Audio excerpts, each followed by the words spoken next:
ನಾವು ಸಾಮಾನ್ಯವಾಗಿ ಯಾವುದೇ ಹುದ್ದೆಗಳಿಗೆ ಅರ್ಜಿ ಸಲ್ಲಿಸಬೇಕಾದರೆ ನಮ್ಮಲ್ಲಿ ಕೆಲವೊಂದಿಷ್ಟು ಪ್ರಶ್ನೆಗಳು ಹುಟ್ಟಿಕೊಳ್ಳುತ್ತದೆ. ಉದಾಹರಣೆಗೆ ತಿಳಿಸಬೇಕೆಂದರೆ ಒಟ್ಟು ಎಷ್ಟು ಹುದ್ದೆಗಳಿವೆ, ಶೈಕ್ಷಣಿಕ ಅರ್ಹತೆ ಏನಾಗಿರಬೇಕು, ಎಷ್ಟು ಸಂಬಳ ನೀಡುತ್ತಾರೆ ಎಂಬಂತೆ ಪ್ರಶ್ನೆಗಳು ಮೂಡುವುದು ಸಹಜ. ನಿಮ್ಮೆಲ್ಲ ಈ ಪ್ರಶ್ನೆಗಳಿಗೆ ಈ ವಿಡಿಯೋದಲ್ಲಿ ಉತ್ತರವಿದೆ. ದಯವಿಟ್ಟು ವಿಡಿಯೋನ ಕೊನೆಯವರೆಗೆ ವೀಕ್ಷಿಸಿ.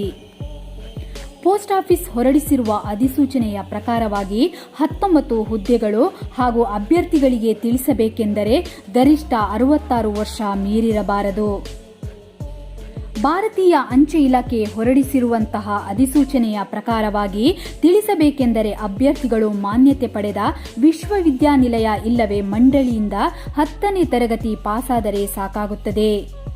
ಈ ಅಧಿಸೂಚನೆಯ ಪ್ರಕಾರವಾಗಿ ಎಲ್ಲ ಅಭ್ಯರ್ಥಿಗಳಿಗೆ ತಿಳಿಸಬೇಕೆಂದರೆ ಪ್ರತಿ ತಿಂಗಳು 19,000ದಿಂದ ಪ್ರಾರಂಭವಾಗಿ 63,200 ರೂಪಾಯಿಗಳವರೆಗೆ ವೇತನ ನೀಡುತ್ತಾರೆ.